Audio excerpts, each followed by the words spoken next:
Welcome to my channel cam study. आज की video में आप न्यू चैप्टर स्टार्ट करेंगे, इनकम फ्रॉम सैलरीज। और इस वीडियो में हम सीखेंगे सैलरीज का मीनिंग, इसके कुछ करेक्टर स्केच और इसी के साथ कुछ इंपॉर्टेंट पॉइंट्स। सबसे पहले सैलरी का मीनिंग, ठीक है। इनकम टैक्स के व्यू से कहते हैं जो आपको कैश मिलता है, ठीक है, वो तो सैलरी होती है, बट कहते हैं अगर वो जो आप कैश है वो कहते हैं कैश के अलावा अगर आपको कुछ और कैश के अलावा अगर आपको कुछ सर्विसेज मिली हैं, अगर आपको कोई भी बेनिफिट मिला है, ठीक है, इन काइंड में, तो वो सभी चीज़ें भी आपके सैलरीज में काउंट होती हैं, ठीक है। जैसे कि हम अपनी नॉर्मल लाइफ में क्या सैलरीज हम क्या मानते हैं सैलरीज को, जैसे कि सपोज अगर मैं किसी बिज़नेस में किसी इंस्टीट्यूशन में, ठीक है, काम कर रही हूँ, तो वहाँ उस बिज़नेस में जो मैंने काम किया, ठीक है, उसके भी हाफ पे जो मुझे पैसा मिला वो क्या है, मेरी सैलरी कहते हैं। बट कहते वो सैलरी होती है आपके, बट उसके अलावा जो आपको एक्स्ट्रा मिलता है, ठीक है, वो भी आपकी सैलरी में काउंट होता है इनकम टैक्स के बेसिस। तो आपको कैश या इन काइंड, अब देखिए इन काइंड में क्या क्या आ सकता है, कोई भी तरह की सर्विसेज, ठीक है, आपको पेंशन मिली है, आपको कोई बोनस मिला, फीस मिली, कमीशन मिली है, ठीक है, कोई एक्स्ट्रा पैसे मिले, वो भी सर्विसेज में क्या आता है। जैसे कि सपोज अगर आपको किसी अपने बिजनेस ने, ठीक है, आप जिस बिज़नेस में आप रह रहे हो, ठीक है, जिस बिज़नेस में आप काम कर रहे हो, उस बिज़नेस मैन ने आपको क्या किया है, एक आने जाने के लिए कुछ एक्टिवा दे दी, ठीक है, कुछ कन्वेंस दे दी है, वो सभी चीज़ें भी कहते हैं सर्विसेज में सैलरी में आती हैं। नेक्स्ट है इसके कुछ इंपॉर्टेंट पॉइंट्स। कहते हैं सैलरी टैक्सेबल होने के लिए सबसे पहली और सबसे मेन कंडीशन क्या होनी है कि सैलरी के लिए आप क्या होना चाहिए, एम्प्लॉय एंड एम्प्लॉय का रिलेशनशिप होना चाहिए, ठीक है।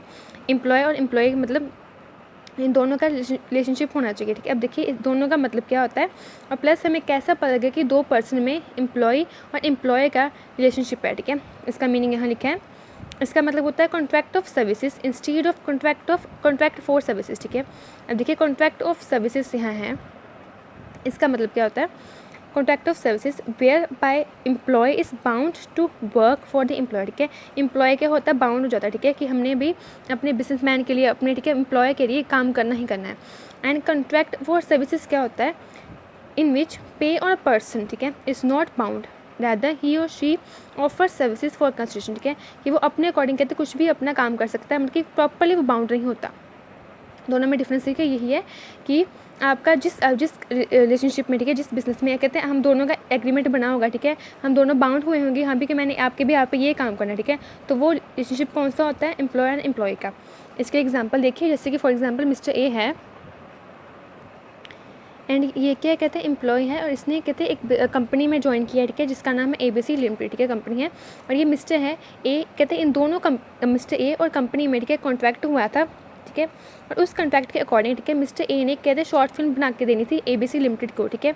और उसकी कहते पे कैसे डिसाइड हुई थी, उसकी मंथली सैलरी थी 1 लाख, ठीक है। उसके वर्किंग आवर कितने 10 आवर्स, ठीक है, उसने 10 घंटे काम करना है, ठीक है, अपने एक दिन में, ठीक है। और उसके मंथली इनकम कितनी 1 लाख, ठीक है।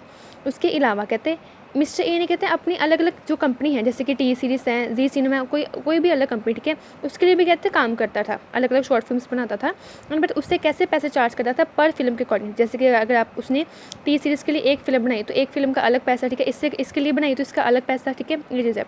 यहाँ मतलब कोई भी चीज़ फिक्स नहीं थी, यहाँ कहते प्रॉपर कॉन्ट्रैक्ट बनाए, प्रॉपर फिक्स है, ठीक है। अब देखिए जहाँ आपका प्रॉपर कॉन्ट्रैक्ट बना है, ठीक है, जहाँ पे सब कुछ फिक्स है कि हाँ आपने तुम्हें इतनी पैसा मिलना है, ठीक है, तुमने मेरे लिए इतना काम करना है, सब कुछ तुमने मेरे अकॉर्डिंग इस कॉन्ट्रैक्ट के अकॉर्डिंग करना है, ठीक है। तो वो आपका क्या होता है, कॉन्ट्रैक्ट ऑफ सर्विसेज, ठीक है, कि सर्विसेज का आपका कॉन्ट्रैक्ट बना हुआ है। एंड इस बिजनेस से, ठीक है, ये वाले बिजनेस से उसे जो भी सैलरी मिली हो, जो भी उसे पैसा मिला, जो भी इनकम मिली है, वो कहाँ टैक्सेबल होगा, इनकम टैक्सेबल होगी अंडर द हेड सैलरीज में, ठीक है। बट कहते हैं अगर हम इस साइड में देखें तो यहाँ कहते कोई कॉन्ट्रैक्ट नहीं था, ठीक है, उसकी मर्ज़ी से अगर उससे किसी कंपनी ने ऑफर किया, ठीक है, वो उस पर डिपेंड करता है मिस्टर ए पे कि हाँ भाई उसने इस कंपनी के लिए काम करना है कि नहीं करना, ठीक है, उस पर डिपेंड करता है। तो यहाँ कोई भी कॉन्ट्रैक्ट नहीं बना था, इसलिए कौन सा कॉन्ट्रैक्ट है, कॉन्ट्रैक्ट फॉर सर्विसेज, ठीक है, अपनी मर्ज़ी है कि हाँ भाई अगर उसे लगा तो काम करेगा, नहीं तो नहीं, ठीक है। तो ये क्या है, कहते इस बिज़नेस में, ठीक है, इस ट्रांजैक्शन में, ठीक है, जो भी उससे इनकम होती है वो उससे उसको कहाँ टैक्सेबल होगी, income under the head PGBP, profit gain business profit, ठीक है, कि जो भी उससे बिजनेस से प्रॉफिट या लॉस हुआ है, ठीक है, उससे यहाँ इस हेड में आएगा, ठीक है जी। नेक्स्ट है relationship of a master and servant, कि जो रिलेशनशिप होता है, ठीक है, मास्टर और सर्वेंट का, कहते हैं उस केस में क्या टैक्स जो सैलरी है, जो इनकम है, वो टैक्सेबल होती है कि नहीं होती, कहते हैं टैक्सेबल होती है। देखिए क्यों, कहते हैं इसमें कहते हैं सीधा डायरेक्ट सुपरविजन चाहिए, ठीक है, आपको कि आपने सीधा ध्यान रखना है कि मेरा जो एम्प्लॉयर है, ठीक है, जो मेरा एम्प्लॉय है, मतलब जो यहाँ जो सर्वेंट है, ठीक है, उसने मेरे अकॉर्डिंग, मेरे इंस्ट्रक्शंस के अकॉर्डिंग काम किया है कि नहीं किया है, ठीक है, ये चीज़ है। Next not a principal agent relationship, क्योंकि आपका जो रिलेशनशिप है, ठीक है, वो प्रिंसिपल और एजेंट का नहीं होना चाहिए। प्रिंसिपल कौन होता है? जो इशू करता है इंस्ट्रक्शन, ठीक है, हाँ भी तुमने ऐसे काम करना है, तुमने ऐसे काम करना है। और एजेंट कौन होता है? It is he is bound, he or she is free to carry out the instructions in his or her own manner, ठीक है। जैसे मैंने इंस्ट्रक्शन दे दी, बट जिस पर्सन को मैंने दी, जैसे कि सपोज मैंने अपना एजेंट रखा, ठीक है, और उसके मैंने बोला कि हाँ भी तूने ऐसा ऐसा काम करना, ठीक है। अब उस पर डिपेंड करता है कि वो वाला जो बंदा है उसने काम, ठीक है, करना है, अब उसकी मर्ज़ी है कि उसने अपने अकॉर्डिंग कैसे काम करना, ठीक है। तो ये होता है एजेंट, ठीक है, जो बिल्कुल भी बाउंड नहीं होता, ठीक है, वो अपनी इच्छा से अपना काम कर सकता है, ठीक है। इसकी एग्जांपल देखिए, मिस्टर ए क्या था? प्रिंसिपल। मिस्टर बी क्या था? एजेंट, ठीक है। मिस्टर ए क्या करता था? दिल्ली में था, ठीक है, और मिस्टर बी क्या था? मुंबई में था। तो मिस्टर ए क्या करता था, ठीक है, अपने एजेंट को, ठीक है, मुंबई में अपने सामान बेचने के लिए उसने क्या करता था, हर महीने 100 यूनिट, ठीक है, बेचता था किसी भी स्टॉक के, ठीक है। तो इसको बोला था, मिस्टर बी को एक इंस्ट्रक्शन इशू की थी कि हाँ भी तूने इस वाले स्टॉक को, ठीक है, इस 100 यूनिट को कितने बेचना है? 120 पर यूनिट, मिनिमम 120, ठीक है, तूने बेचना है, और उसके ज़्यादा तू चार्ज कर सकता है तो कर ले, ठीक है।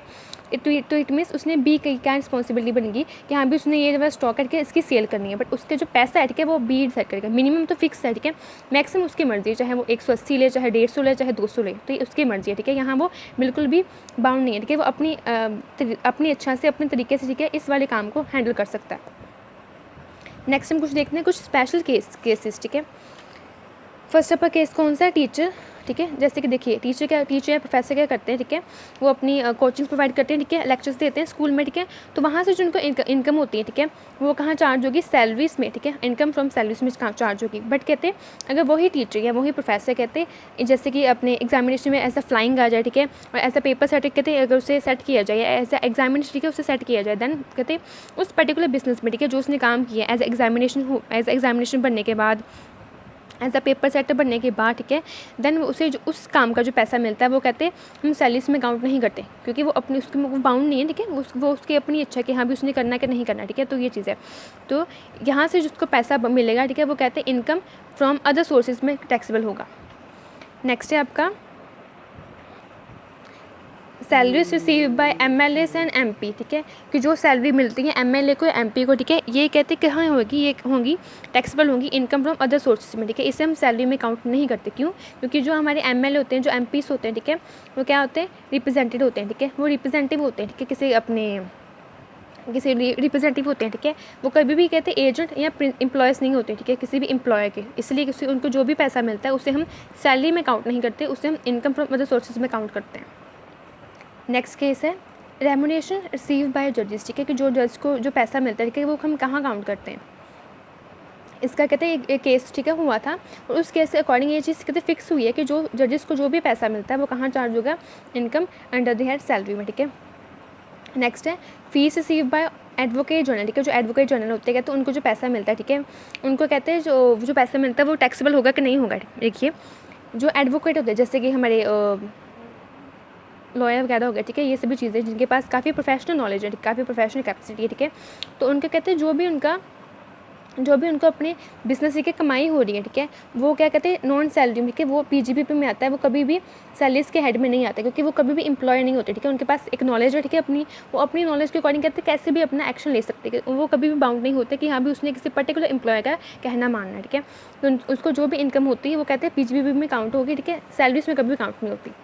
लास्ट है आपका pay and allowances to chief minister, के जो चीफ मिनिस्टर को कहते हैं जो पेस मिलती है, जो अलाउंसेस मिलती है, ठीक है, वो काउंट होंगी कि नहीं काउंट होगी। तो ये भी कहते हैं फिक्स है लॉ के अकॉर्डिंग कि जो भी पैसा मिलता है CM को, ठीक है, वो कहते हैं काउंट होगा अंडर दी हेड सैलरीज में काउंट होगा, ठीक है। इसका भी केस था आपका, ये भी केस बनने के बाद ही आपका फिक्स हुआ है। उसके बाद देखते हैं हम कुछ और केसेस। कहते हैं कि आपको सैलरी मिल रही है, ठीक है, but from more than one employ, ठीक है, जैसे कि एक मिस्टर ए था, ठीक है, ये 3 जगह काम करता था, ठीक है, अलग अलग जगह काम करता था। कहते हैं जो इसको अलग अलग जगह से पैसे मिलते हो गए, जितनी भी जगह से इसको पैसे मिलते हैं वो हर जगह से कहते हैं जो पैसा है वो टैक्सेबल होगा अंडर द हेड सैलरीज में। नेक्स्ट है salary pension receive by UNO employ, ठीक है, जो अपना UNO एम्प्लॉय होता है, ठीक है, जो भी उसको पैसा है, जो भी उसको सैलरी मिलती है, ठीक है, वो क्या होती है? फुल्ली एग्जम्प्टेड होती है, ठीक है, आपके इस इनकम टैक्स में। सैलरी एज अ पार्टनर, ठीक है, जो पार्टनर को सैलरी मिलती है, ठीक है, वो क्या कहते हैं टैक्सेबल होगी अंडर द हेड PGBP में, ठीक है, क्योंकि जो पार्टनर होता है वो क्या होता है?